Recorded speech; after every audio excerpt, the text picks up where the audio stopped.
തലയിൽ നേരെ വെക്കും. ഇരുന്നു. ഇനി ഞാൻ പറയാതെ ഈ കട്ടിൽ നിന്ന് നീ എഴുന്നേറ്റ് പോരുത്. നിനക്ക് എന്തേലും വേണമെങ്കിൽ മീരയെടുത്തിന്നൊന്ന് വിളിച്ചാൽ മാത്രം മതി. അപ്പൊ ഞാൻ ഇങ്ങോട്ട് വരും. ഇവിടെയുള്ളവർക്ക് എന്ത് തോന്നുമെന്ന് കരുതി നീ ജോലി എടുക്കാനൊന്നും നിൽക്കണ്ട. നല്ല റെസ്റ്റ് വേണം ഡോക്ടർ പ്രത്യേകം പറഞ്ഞിട്ടുണ്ട്. ഞാനിനി കുറച്ച് ദിവസത്തേക്ക് ഓഫീസിൽ പോകുന്നില്ല. അതിനോടൊപ്പം ഇവിടെ ഇരിക്കാം. എന്തിന്? സന്ദീപ് ഇവിടെ ഇരുന്നിട്ട് പ്രത്യേകിച്ച് കാര്യമൊന്നുമില്ല. ഇതൊക്കെ ഞങ്ങൾ പെണ്ണുങ്ങൾ നോക്കിക്കൊള്ളാം അല്ലേ? ആതിരക്ക് ഇനി ഇവിടെ ഒരു കുഴപ്പവും വരില്ല. അതിന് ഞാനാ ഗ്യാരണ്ടി. ഒരു കണക്കിന് മീരയെടുത്ത് വന്നത് ആശ്വാസം. കാര്യങ്ങളെല്ലാം അറിയാവുന്ന ഒരാളുള്ളത് നല്ലതല്ലേ?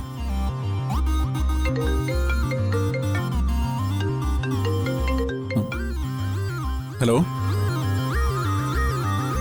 ആ അർച്ചന പൊയ്ക്കോ, ഞാനിവിടെ ഉണ്ടല്ലോ. മോളെ, ഒരു കാര്യത്തിലും ടെൻഷൻ അടിക്കല്ലേ. ഞങ്ങൾ എല്ലാവരും ഇവിടെ അടുത്ത് തന്നെ ഉണ്ട് കേട്ടോ. എനിക്ക് കുഴപ്പമൊന്നുമില്ല ചേച്ചി. കുറച്ചു നേരം കിടന്നാൽ എല്ലാം ശരിയാവും. ചേച്ചി ചെല്ല്.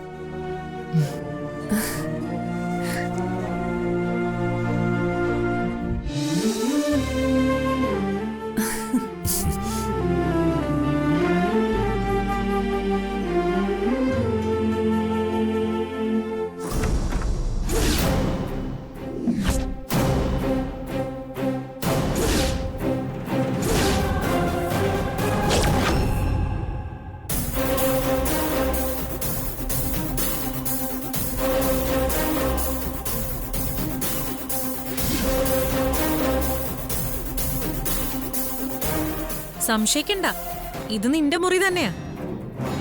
കേറി വാ.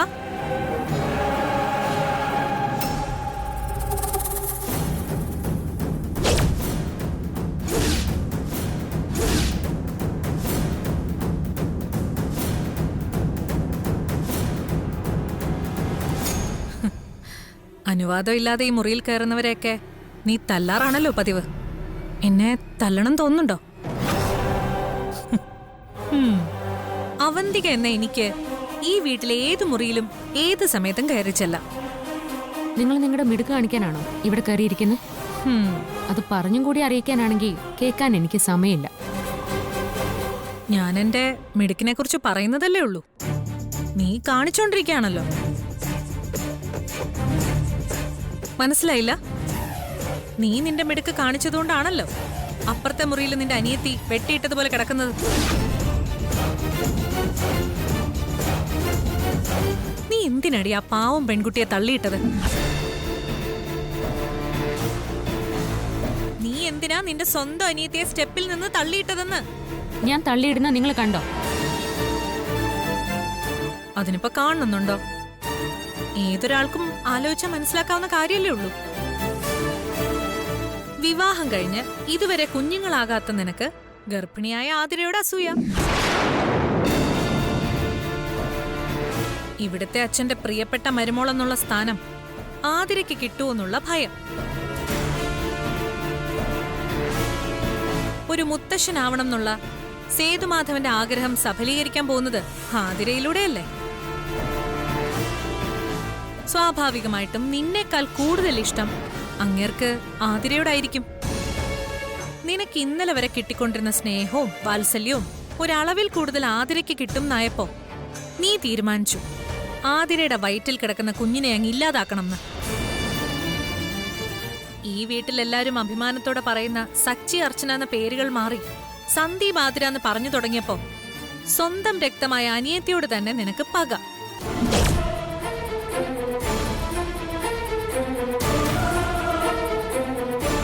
ഇതിനെല്ലാത്തിനും പുറമെ നെല്ലിശ്ശേരിയിലെ കണ്ണെത്താത്ത സ്വത്തുക്കളുടെ അവകാശി ആതിരയുടെ വയറ്റിൽ വളർന്ന കുഞ്ഞാണെന്ന് മനസ്സിലായതോടെ നിനക്ക് വാശിയായി.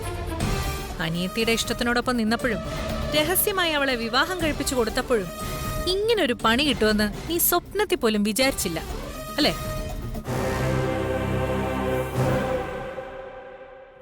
അവനവൻ ചെയ്യുന്ന പ്രവർത്തികൾ അവനവനിലേക്ക് തന്നെ മടങ്ങി വരും അർച്ചന.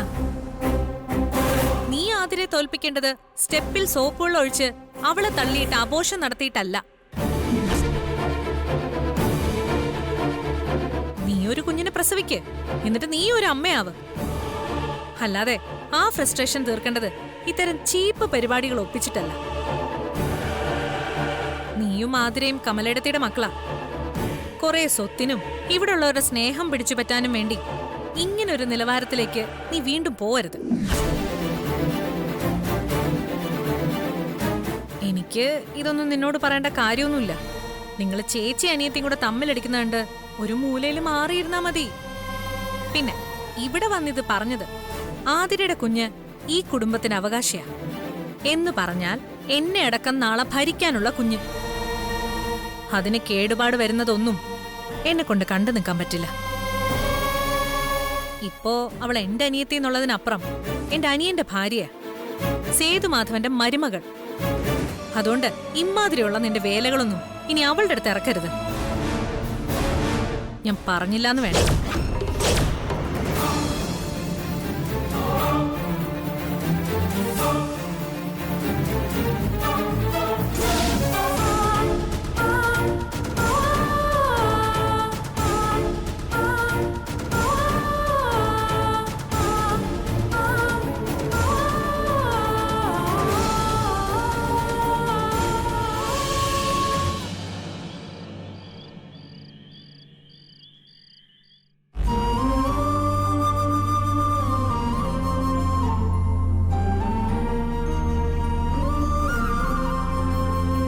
നിനക്ക് ഇന്നലെ വരെ കിട്ടിക്കൊണ്ടിരുന്ന സ്നേഹവും വാത്സല്യവും ഒരളവിൽ കൂടുതൽ ആതിരയ്ക്ക് കിട്ടും നായപ്പോ നീ തീരുമാനിച്ചു ആതിരയുടെ വയറ്റിൽ കിടക്കുന്ന കുഞ്ഞിനെ അങ്ങ് ഇല്ലാതാക്കണം എന്ന്.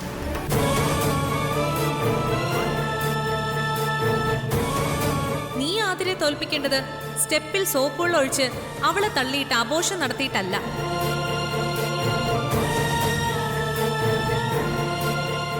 നീ ഒരു കുഞ്ഞിനെ പ്രസവിക്ക്, എന്നിട്ട് നീ ഒരു അമ്മയാവ്.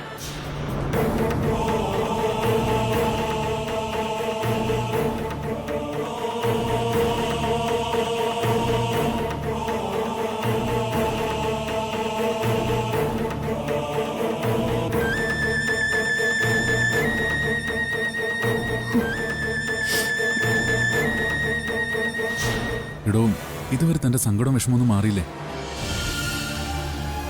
എടോ, ആതിര വീണതും ഹോസ്പിറ്റലിൽ കൊണ്ടുപോയതൊക്കെ താൻ കാരണമാണെന്നുള്ള ചിന്ത ആദ്യം കളാം. ആതിര തന്നെ പറഞ്ഞല്ലേ തന്റെ കുഴപ്പമില്ലെന്ന്, അവള് ശ്രദ്ധിക്കാതെ വീണതാണെന്ന്. അല്ലെങ്കിൽ തന്നെ ഭയപ്പെടാൻ മാത്രം ഒന്നും സംഭവിച്ചില്ലല്ലോ ഇവിടെ. സന്ദീപിന്റെ ആതിരയുടെയും പ്രശ്നങ്ങളായിരുന്നു ഇതുവരെ. അതെല്ലാം കഴിഞ്ഞു. ഇപ്പൊ ആകെയുള്ള പ്രശ്നം തന്നോട് അച്ഛനും തന്റെ വീട്ടുകാരും പിണങ്ങിയിരിക്കുന്നു എന്നുള്ളത് മാത്രമാണ്. അത് നമ്മൾ ഉടനെ പരിഹരിക്കുകയും ചെയ്യും. ഓരോന്ന് തീരുമ്പോ അടുത്തതെന്ന രീതിയിലാണ് തന്റെ വിഷമങ്ങൾ. അതുകൊണ്ട് അതൊക്കെ വിട്ടിട്ട് ഇനിയെങ്കിലും താനൊന്ന് സമാധാനമായിട്ടിരിക്കും. ചിലരുടെ ചില കുത്തുവാക്കുകൾ കേൾക്കുമ്പോൾ പിടിച്ചു നിൽക്കാൻ പറ്റുന്നില്ല സച്ചേട്ടാ. പലപ്പോഴും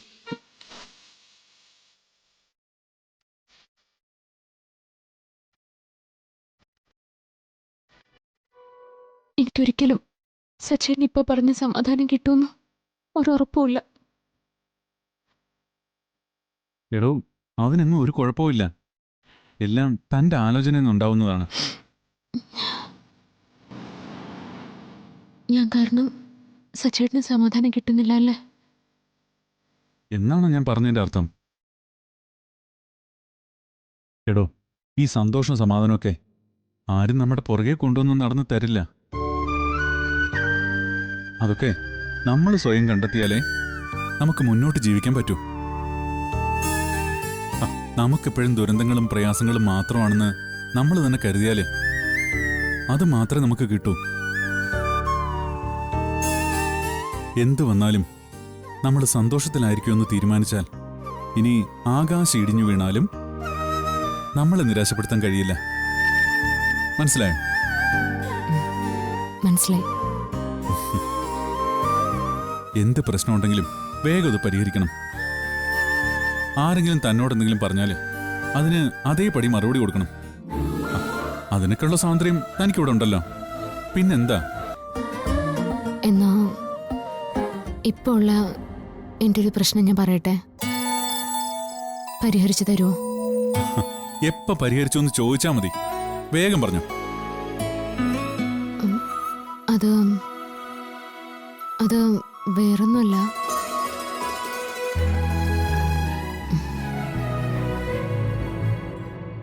നമുക്കൊരു കുഞ്ഞ് വേണം സച്ചേട്ടാ.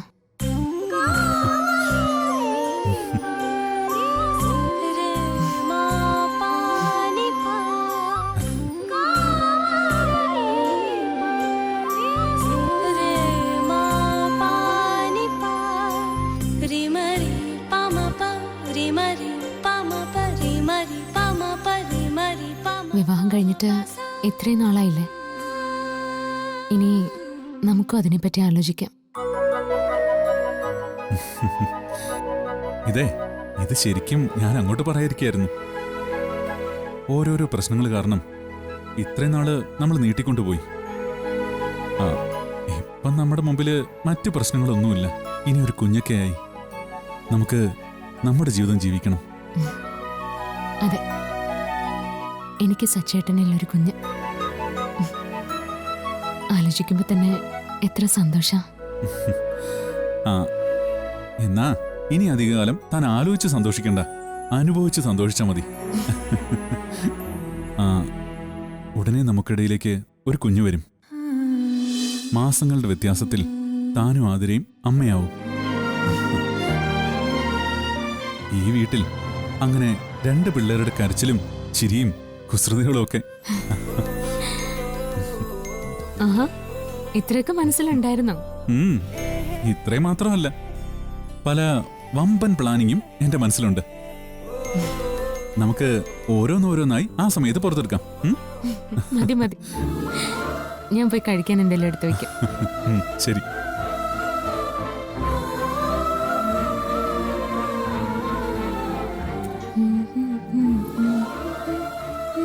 അതെ, ഇപ്പൊ മൂളിയ ആ പാട്ടൊന്ന് പാടിക്കേ. ഏത് പാട്ട്? താനിപ്പം മൂളിയ പാട്ട്. ഒന്ന് പോ സച്ചേട്ടാ. ഒന്ന് പാടടോ, ഞാനൊന്ന് കേക്കട്ടെ.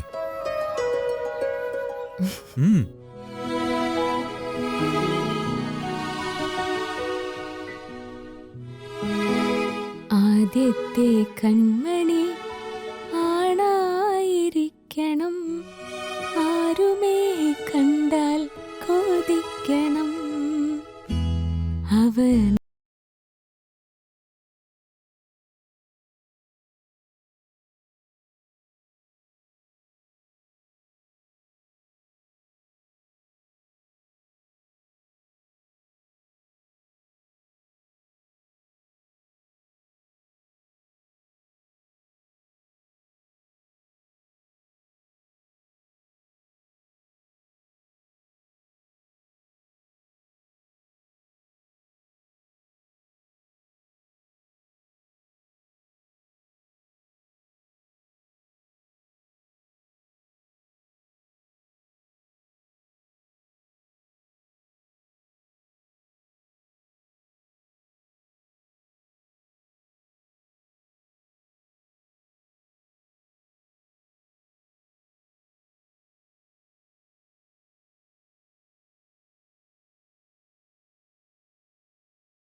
നീ എന്തൊക്കെയാ അർച്ചന ഈ പറയുന്നേ?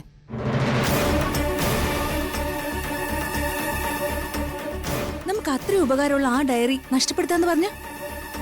എന്റെ മുറിയിലെ അലമാരയിൽ ഞാൻ പൂട്ടി വെച്ചതാ അത്. കള്ളന്മാരെ പോലെ അതിനകത്ത് കയറി അത് മോഷ്ടിച്ചോണ്ട് പോകുന്നു. ഞാൻ സ്വപ്നത്തിൽ പോലും കരുതിയതല്ല. അത് എന്നെ ഫോൺ വിളിച്ച് വരുത്തിച്ച് എന്റെ മുമ്പിൽ വെച്ച് എന്നെ അത് കത്തിച്ച് കളയണമെങ്കിൽ എന്നോടവർക്ക് എന്തുമാത്രം പകയുണ്ടായിരിക്കണം. എന്റെ പേടി അതല്ല ഡോക്ടർ. എന്നോട് എത്ര പകയാണെങ്കിൽ അതിൽ നല്ലൊരു ശതമാനം ആതിരയോടും അവർക്ക് കാണില്ലേ? അവളുടെ ഈ അവസ്ഥയിൽ അവള് നെല്ലിശ്ശേരി തുടരുന്നത് എന്നെ വല്ലാണ്ട് ഭയപ്പെടുത്തുന്നുണ്ട്. അവരെന്തെങ്കിലും അവളെ ചെയ്താ ഞാൻ ആരോട് സമാധാനം പറയുമെന്ന് എനിക്കറിയില്ല. ഇത്രയൊക്കെ ചെയ്യുന്നവര് അവളെ ഉപദ്രവിക്കുകയും ചെയ്യും. അർച്ചനയുടെ ഒരു കണ്ണ് എപ്പോഴും ആതിരയുടെ മേൽ വേണം. സ്റ്റെപ്പിൽ നിന്ന് ആതിര വീണതിൽ അർച്ചനയ്ക്ക് സംശയമുണ്ടെന്നല്ലേ പറഞ്ഞത്? അങ്ങനൊരു സംശയം അർച്ചനയുടെ മനസ്സിൽ നിലനിൽക്കുകയാണെങ്കിൽ സൂക്ഷിക്കണം. പിന്നെ ഇപ്പോ മീരയും വന്നു എന്നല്ലേ പറഞ്ഞത്? ഏട്ടത്തിയുള്ളത് ഒരാശ്വാസം തന്നെയാ. എങ്കിലും അവന്തിയെടുത്തിയോ അനക്ക് എന്തെങ്കിലും പറഞ്ഞാൽ ഏട്ടത്തി അവരോട് വഴക്കിന് ചെല്ലും. ശരിക്കും മീരയെ പോലുള്ള ഒരാളെ തന്നെയാ അവിടെ ആവശ്യം. ആതിരയുടെ കാര്യത്തിൽ വലിയ ടെൻഷനൊന്നും വേണ്ടെന്ന് ഞാൻ പറയൂ. താനും മീരയും കൂടെ ഉള്ളപ്പോ അവർക്ക് അവളെ ഒന്നും ചെയ്യാൻ സാധിക്കില്ല. ഞാൻ ഡോക്ടറോട് ഒരു കാര്യം ചോദിച്ചാ പറ്റില്ലെന്ന് പറയരുത്. എനിക്ക് എല്ലാവരെയും ഇപ്പൊ സംശയം. അതുകൊണ്ട് തന്നെ ആതിരയുടെ പ്രഗ്നൻസി ട്രീറ്റ്മെന്റിൽ എനിക്കൊരു ഭയം. അതുകൊണ്ട് ഇനി മുതൽ ആതിരയുടെ ട്രീറ്റ്മെന്റ് സന്ധ്യ ഡോക്ടർ ഏറ്റെടുക്കണം. അവൾക്കും ഞങ്ങൾക്കും അതാ ഇഷ്ടം. അർച്ചന പറഞ്ഞതെനിക്ക് മനസ്സിലായി.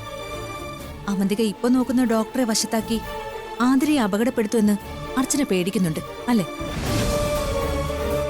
അതെ ഡോക്ടർ. ഡോക്ടറാകുമ്പോൾ ഞങ്ങൾക്കൊരു വിശ്വാസമുണ്ട്. അതാ. താനതോർത്ത് വിഷമിക്കണ്ട. ഇപ്പൊ നോക്കുന്ന ഡോക്ടറോട് ഞാൻ സംസാരിക്കാം. എന്നെ വിട്ടേക്ക്. തനിക്കറിയാലോ എന്റെ ജീവിതത്തെ പറ്റി. ഇക്ക പോയതിനു ശേഷം ഒന്നിലും എനിക്ക് കോൺസെൻട്രേറ്റ് ചെയ്യാൻ പറ്റുന്നില്ല. ഇനി കുറെ നാൾ കൂടി ഇങ്ങനെയൊക്കെ അങ്ങ് ജീവിക്കാനാ എന്റെ ആഗ്രഹം. അത് കഴിഞ്ഞ് എന്താ വേണ്ടതെന്ന് ഞാൻ ആലോചിച്ചു പോലും തുടങ്ങിയിട്ടില്ല.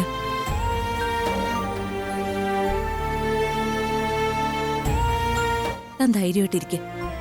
പേടിക്കുന്ന പോലെ ഒന്നും സംഭവിക്കില്ല.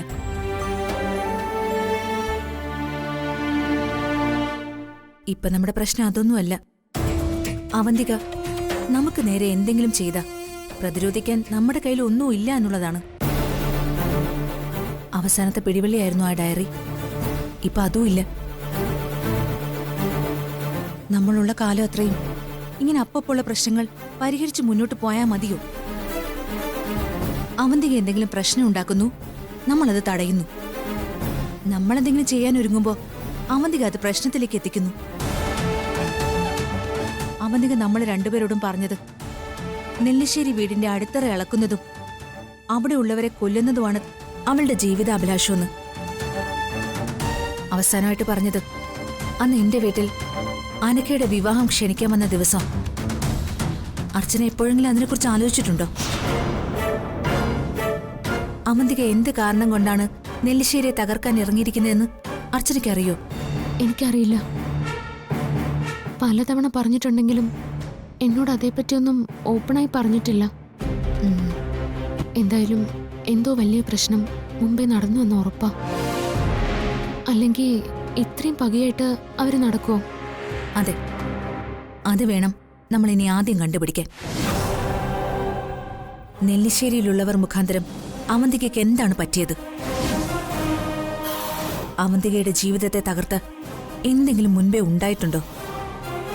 ഇതൊക്കെ അറിയണം നമുക്ക്.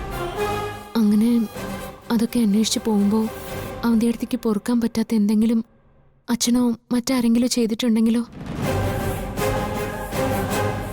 അവൻ്റെ അടുത്തയുടെ ഭാഗത്താണ് ന്യായം തോന്നിയ പിന്നെ നമ്മൾ എന്ത് ചെയ്യും ഡോക്ടർ? അങ്ങനെ ഒരാളെ അല്ലെങ്കിൽ ഒരു കുടുംബത്തെ അറിഞ്ഞുകൊണ്ട് ദ്രോഹിക്കോ സേതു അച്ഛനും മറ്റുള്ളവരും? അർച്ചന അങ്ങനെ വിശ്വസിക്കുന്നുണ്ടോ? ഇല്ലെന്നാണ് എൻ്റെ വിശ്വാസം. പിന്നെ മനുഷ്യരല്ലേ, എപ്പോൾ എന്താ ചെയ്യാന്ന് പറയാൻ പറ്റില്ലല്ലോ. എല്ലാ വലിയ വലിയ ആളുകളുടെ ഭൂതകാല ജീവിതത്തിലും ഒരു കണ്ണീരിൻ്റെ കഥയുണ്ടാവും. ചിലപ്പോ ഒരു ചതിയുടെ. അങ്ങനെ എന്തെങ്കിലും ആണോന്ന് അറിയില്ലല്ലോ. അതെന്തായാലും നമുക്ക് കണ്ടുപിടിക്കണം. ഇനി അവന്തികയുടെ തെറ്റിദ്ധാരണയാണ് ഇതൊക്കെയെങ്കിൽ അവളെ പറഞ്ഞ് മനസ്സിലാക്കുകയും വേണം. എവിടെ മുതലാ തുടങ്ങേണ്ടതെന്ന് മാത്രം അറിയില്ല. താൻ വീട്ടിൽ ചെന്നിട്ട് പഴയ ഫയലോ ആൽബോ അങ്ങനെ എന്തെങ്കിലും ഉണ്ടോന്ന് ഒന്ന് നോക്കണം. ചിലപ്പോൾ ഇവിടേക്ക് വരുന്നതിന് മുൻപുള്ള അവന്തികയുടെ അഡ്രസ്സോ അങ്ങനെ എന്തെങ്കിലും കിട്ടിയാലോ? പിന്നെ സച്ചിയോടോ മറ്റോ സംശയം ഉണ്ടാകാത്ത രീതിയിൽ അവന്തികയെക്കുറിച്ച് തിരക്കണം. നെല്ലിശ്ശേരിയെ ഒന്നാകെ വിഴുങ്ങാൻ പോകുന്ന തീ എവിടെ നിന്നാണ് ഉണ്ടായതെന്ന് മനസ്സിലാക്കിയിട്ട് വേണം നമ്മുടെ അടുത്ത ചുവടുവയ്പ്. ഇനി നമ്മുടെ യാത്ര അവന്തികയുടെ ഫ്ലാഷ് ബാക്കിലേക്കാണ്. വിവാഹത്തിന് മുൻപുള്ള അവന്തികയുടെ ജീവിതത്തിലേക്ക്.